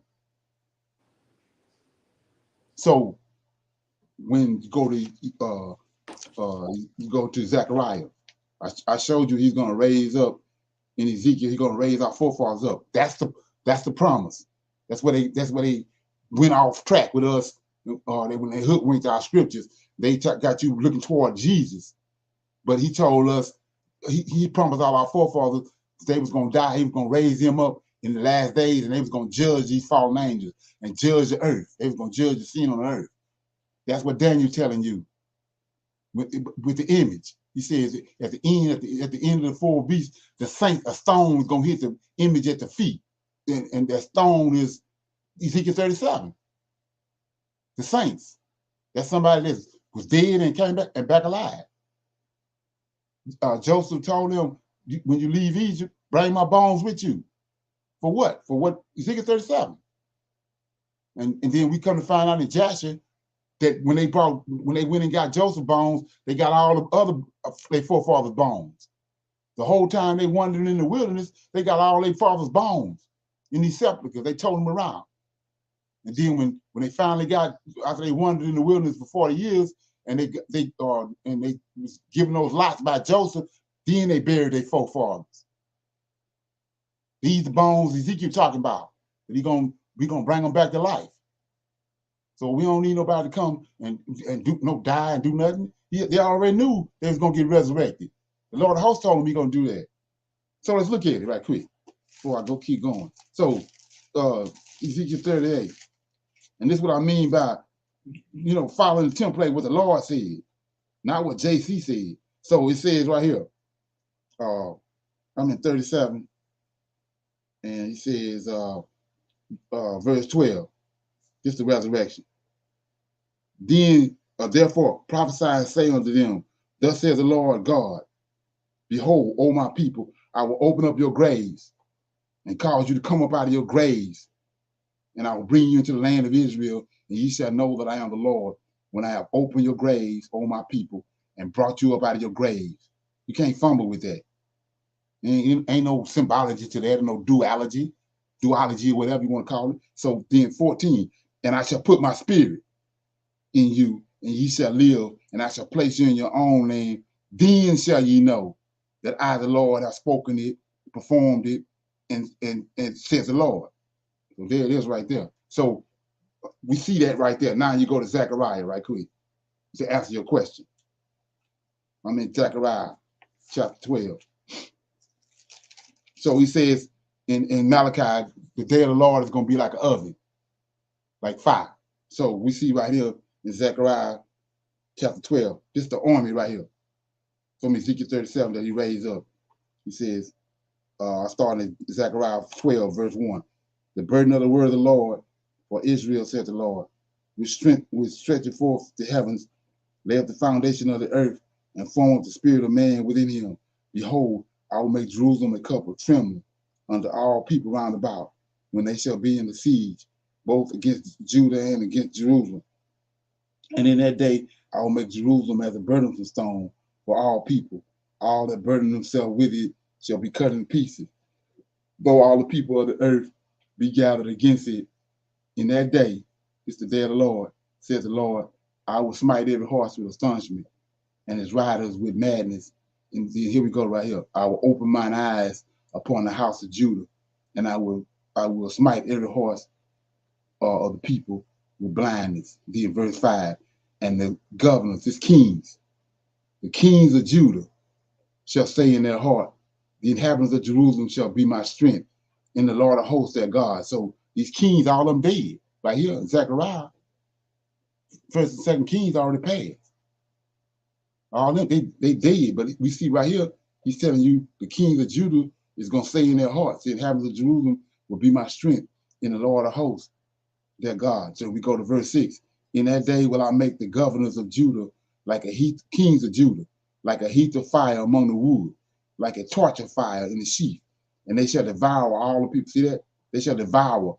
This is the stone that hit the image at the feet, and they shall devour all the people round about on the right hand and on the left, and Jerusalem shall be inhabited again in her own place, even in Jerusalem. And then 7, the Lord also shall say the tents of Judah first, that the house of David, see that? Who the house of David is? The kings, first and second Kings, first and second Chronicles. All the kings that ever sit on the throne of David is out of his lineage. That's the house of David.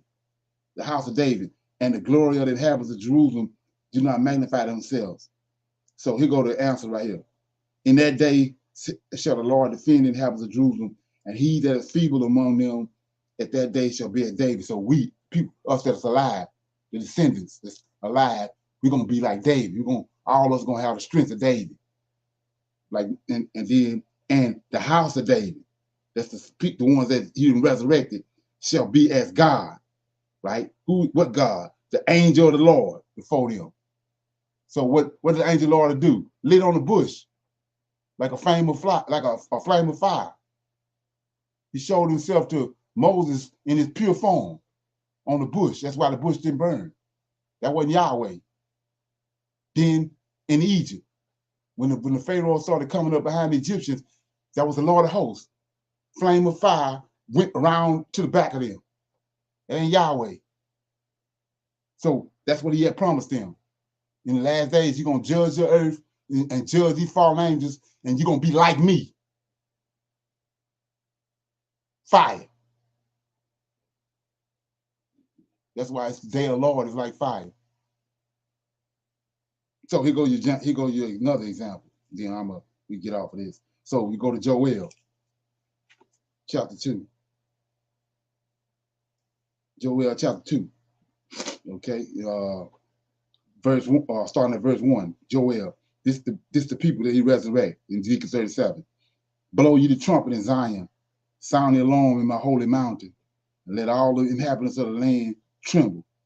For the day of the Lord cometh, for it is nigh at hand, a day of darkness. Remember all this, it got all this attached to JC too.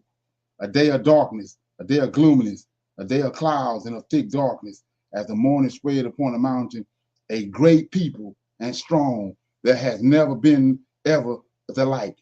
Neither shall there be any more after it, even to the years of many generations. So they like the Lord. They're consuming fire. We're gonna see that in a minute. 3, a fire devoured before them, and behind them flames burning. The land is as a garden of Eden before them, and behind them a desolate wilderness, yea, and nothing shall escape them. The appearance of them is as the appearance of horses, and as horses they shall run. Like the noise of chariots on top of mountains shall they leap. Like the noise of a flame of fire that devour the stubble. So didn't he tell Esau he's gonna be the stubble in the last days? And that Jacob was gonna be a flame, and he gonna be stubble. Here it is. Shall they leap? The noise of a flame of fire shall destroy the stubble, as the strong people set in battle array. It's the army. Before their faces, people shall be much pain. All faces shall gather blackness. They shall run like mighty men. They shall climb the walls like men of war, and they shall march everyone on his way, and they shall not break their ranks. Neither shall one thrust another, and they shall walk every one in his path. And when they fall upon a sword, they shall not be wounded. So this is army that he resurrected in Ezekiel 37. They got bodies just like the Lord of hosts, just like the 7 angels.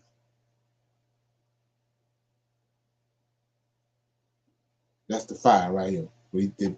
He promised them with the rainbow.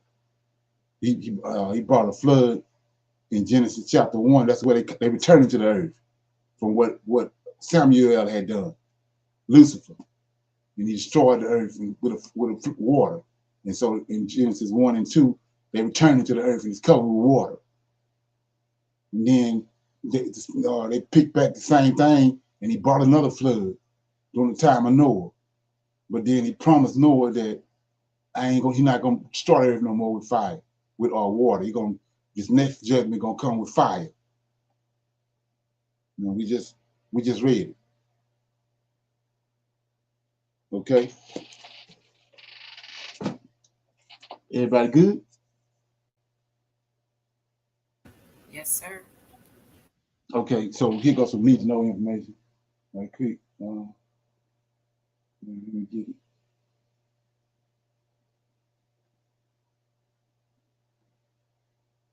The next attack on the true Hebrews is going to be concerning DNA. I've heard this about twice, like, oh, these DNA tests, they don't really matter, they're fake and that kind of stuff. I've done my ancestry DNA, and my thing is, if it's fake, then why is it connecting me with people who are related to me? It's got to be true on some kind of level. Where I don't agree with ancestry is the pinpoints that they put me on. Although my aunt did say we were part Ashkenazi Jew, and I got like 1% Ashkenazi Jew in there. So that's quite interesting. But what they are saying is because they are sending in DNA of animals and it's going back to certain parts of the world. One thing they did was like some kind of lizard and it went back to the Ashkenazi Jews. And then they did some kind of dog and 2 dogs and it went back to the Native Americans. Okay, this is going to sound crazy, but as the Bible says, fallen angels mixed with humans. They taught them things and they mixed with them. One of the gods in Egypt is a dog god. You've got a cat god and many different animalistic gods in between. Who's to say this fallen angel that's a dog in some kind of way did not mix with human beings to make certain groups of Native Americans? It went back to the Mohawks, and then I don't remember the other group, but I often see in Native American culture, they basically identify with different animalistic spirits. That's the whole thing of their totems, you know? Who is to say that this specific group, the Mohawk, did not have some ancestor that was a fallen angel or a Nephilim that mixed with a dog god? As for Ashkenazi Jews, I mean, they got their whole cult going on. Who's to say that they're not part lizard people? I don't know. I don't trust anything at this point. But the attack is happening because this man tried to say, oh, you shouldn't trust these DNA things. You just need to look at your lineage. But the thing is, Black people can't look at their lineage so much, can they? No, not really. So now they're trying to say, oh, it doesn't matter the DNA, because once Black people pull up their My True Ancestry DNA, which is a website that you can upload your DNA from 23andMe or from Ancestry.com, and it will tell you these specific tribes in the areas that you really come from. So on Ancestry.com, I got mostly Nigerian, like 30%, and then like Mali and this kind of stuff. But the thing is, Ancestry DNA is looking at modern populations and not ancient populations, which My True Ancestry DNA looks at.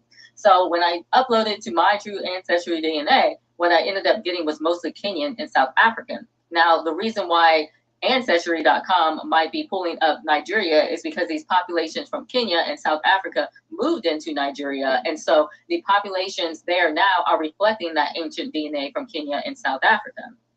My True Ancestry DNA gave me places to travel. And the 2 top places they gave me to travel are Lebanon, concerning the Israelite burial grounds.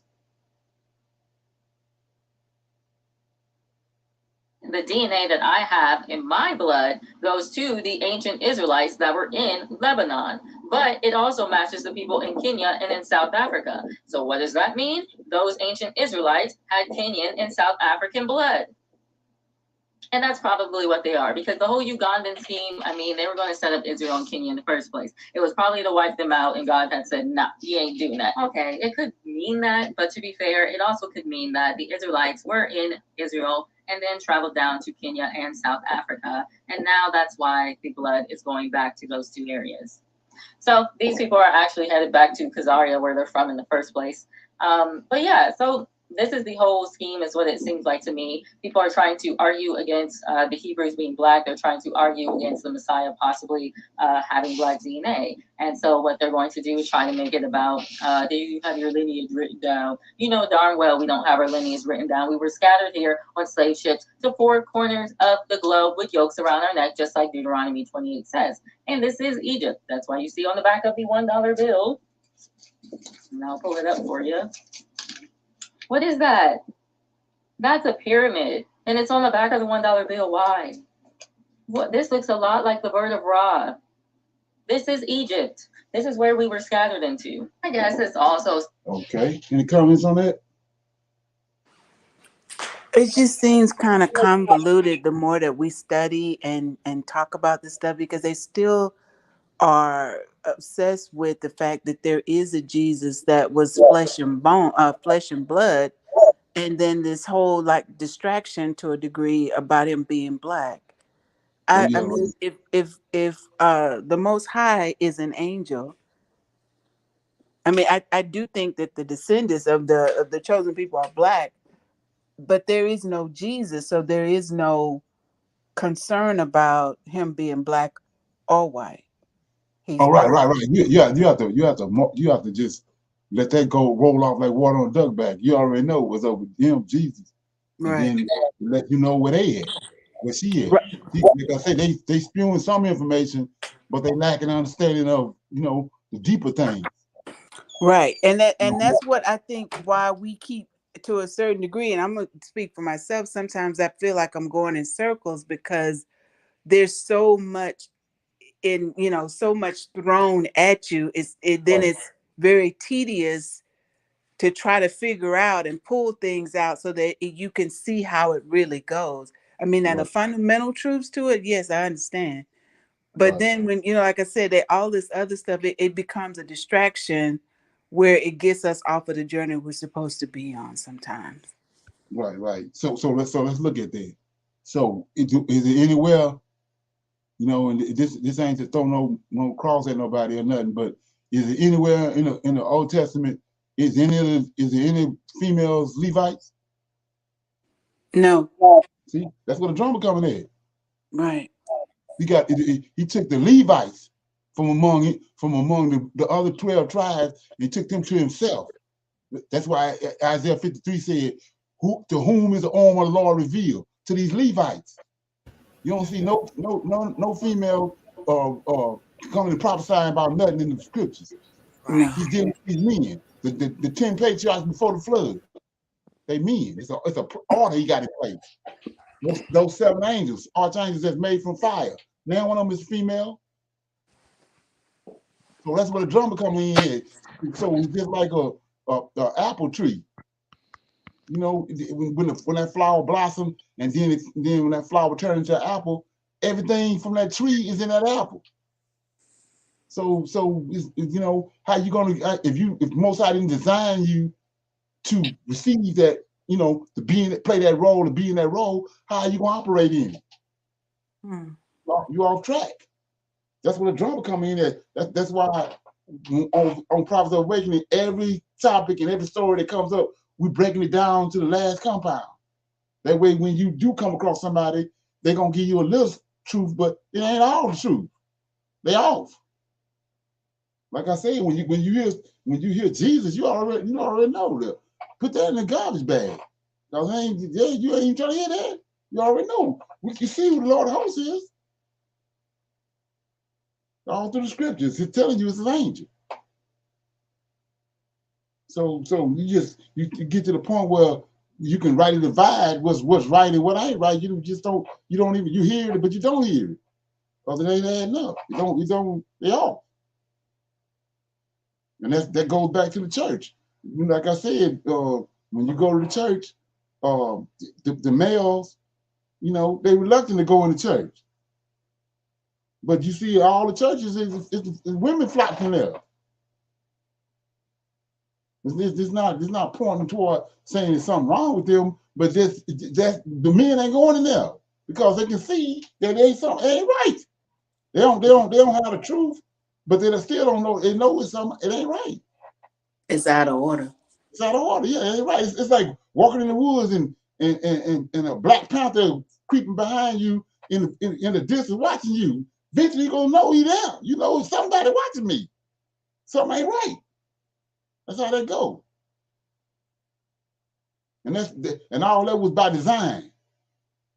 They did all that from way back. Like I said, when we came here, when they brought us here, they seen the connection that we had, the order that we had in place, and so they denigrated the man to the point to where it's at now, where women think they don't need the man, and they got it to the point where they think it's sexuality, it's sexual. It ain't sexual. It's spiritual. Mm-hmm. It's got everything to do with it's like the kids. How the kids gonna grow right when the father and the mother ain't there? Right. They all that was, like I said, they attacked us by design and got us where we at. Anybody got a comment?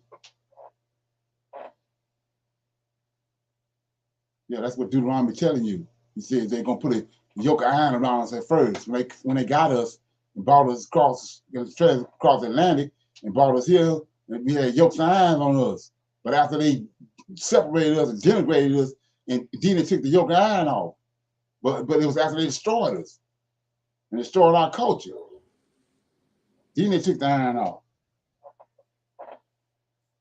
And that's what we're dealing with now. We found our way back.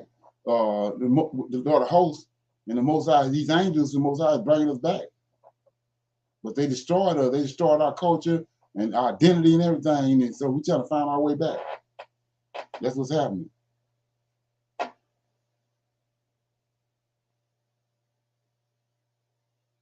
Okay. And just something. Yep. Anybody else got anything? Okay, yeah, I told you the topic in class was what will blacks in America, and this something to be pondered on. What will blacks in America and Africa do when the dollar falls? Cause it's gonna fall. It's the hand of the Most High. Just like he turned the Nile River into blood, he gonna bring the dollar down. So let's look at this, and we'll talk about it. On the rise, and what will blacks in America and Africa do when the dollar falls? So make sure you stay tuned. You see,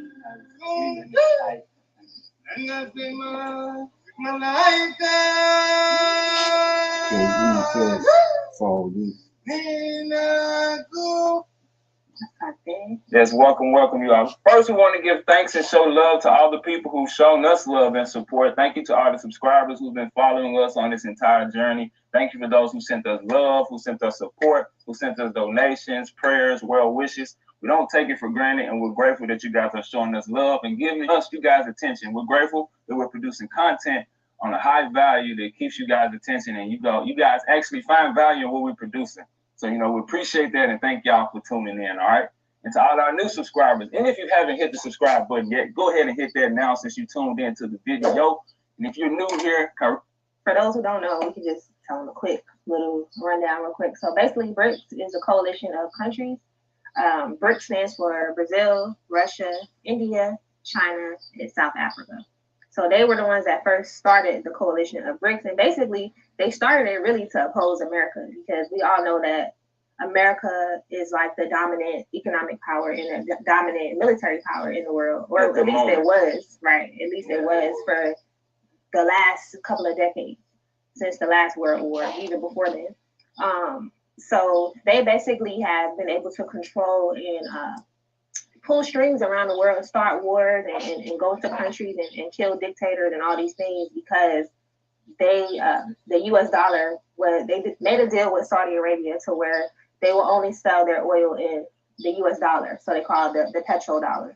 And so when they did this right after the World War, they were able to basically assume control over the entire world because of that economic move that they made. Like, they really made a whole chess move. But it was nefarious for the other countries in the world, because like I said earlier, they used that to then crush different countries economically, put them into periods of depression, high inflation. They started wars and coups, took out different people's presidents, all sorts of things. And so Russia and them said, look, we tired.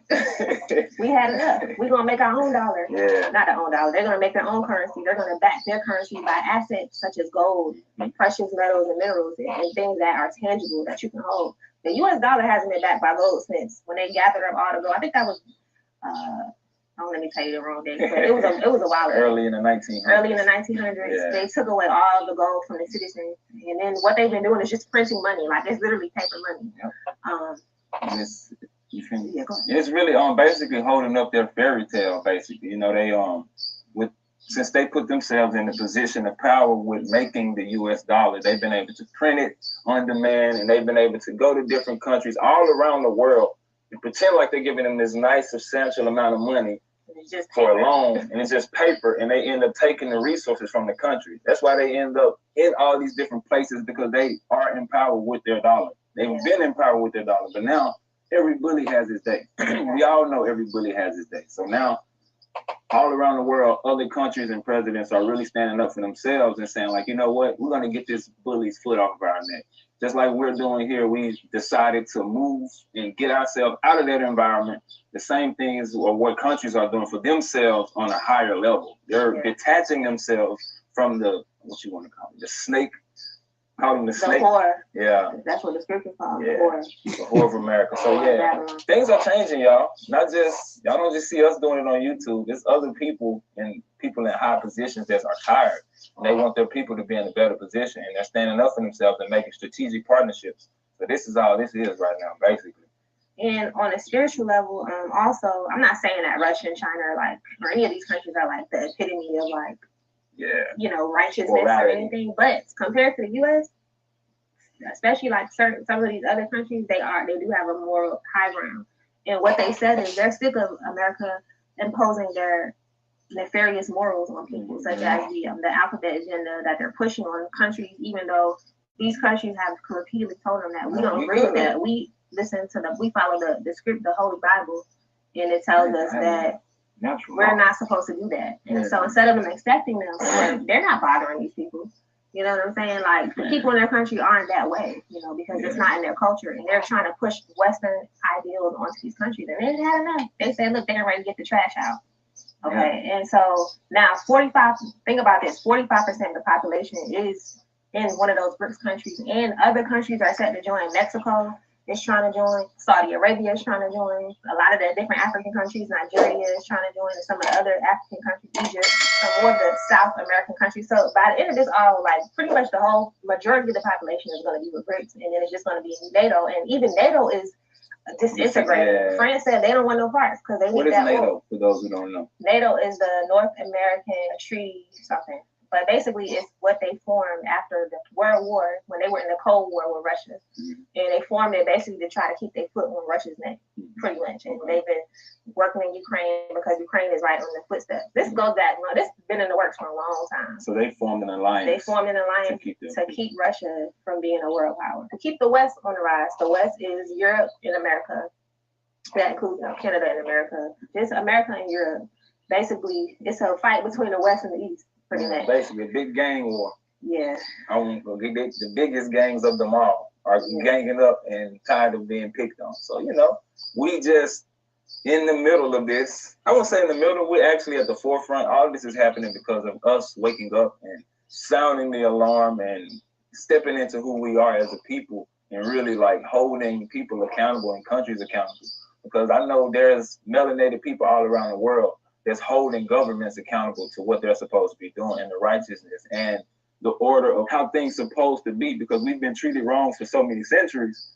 And us stepping up now and us really jumping up and saying, you guys are tripping. All over the world, there's protests and people standing up. Even in some of the European countries, they protest. Yeah, and mostly the European countries, they're the main ones tired of it because they've been under the foothold for so long. Yeah. But now we're in a place where if you're able to stand and mobilize with your people, like the BRICS are doing, you can create something for yourself and not still have America's hand around your neck and have them stopping you from what you're trying to do. So, organize like the BRICS are doing.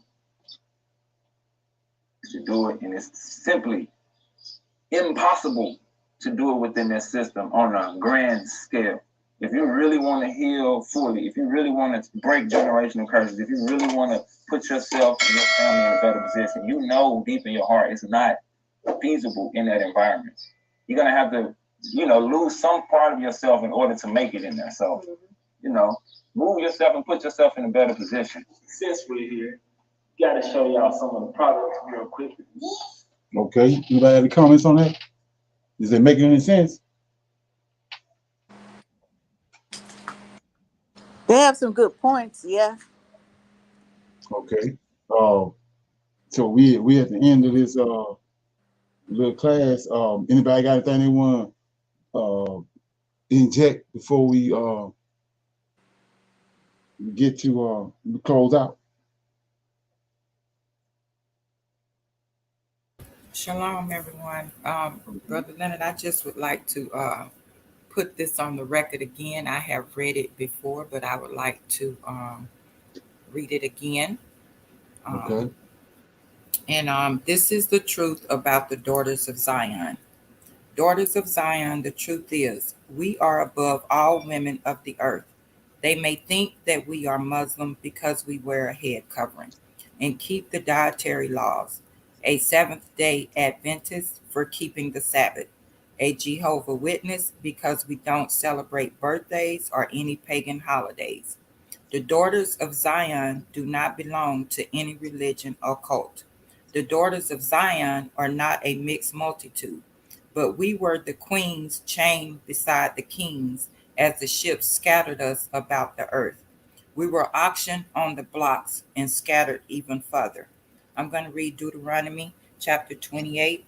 Israel shall be scattered, verses 64 through 68. And the Lord shall scatter thee among all people, from one end of the earth even unto the other. And there thou shalt serve other gods, which neither thou nor thy fathers have known, even wood and stone. And among these nations shall thou find no ease, neither shall the sole out of thy feet have rest. But the Lord shall give thee there a trembling heart, and failing of eyes, and sorrow of mind. Verse 66. And thy life shall hang in doubt before thee, and thou shalt fear day and night, and shall have none assurance of thy life. In the morning thou shalt say, would God it were even, and at even thou shalt say, would God it were morning. For the fear of thine heart wherewith thou shalt fear, and for the sight of thine eyes which thou shalt see. Verse 68. And the Lord shall bring thee into Egypt again with ships, by the way whereof I spake unto thee. Thou shalt see it no more again, and there ye shall be sold unto your enemies for bondmen and bondwomen, and no man shall buy you. No other woman has suffered like the daughters of Zion. So stop calling us the Gentiles and Neanderthal women by our name. We are not the women of the New Testament. We are Hebrew Israelites. We are the women of the Old Testament, like Abigail, Rachel, and Sarah. Daughters of Zion, the truth is we are above all women of the earth. Zephaniah 3 and 14. Sing, O daughter of Zion, about, O Israel. Be glad and rejoice with all the heart, O daughter of Jerusalem. That was the truth about the daughters of Zion. Hallelujah. Okay. Appreciate that information. Anybody else got anything else they want to interject before we go? Everybody good? Yes, sir. Okay. So with that being said, yeah, I'm gonna say shalom. And right now, as I'm looking at it, we'll be back on here tomorrow at 8 o'clock. Bringing the Shabbat. Shalom, everybody. Shalom. Shalom. Shalom.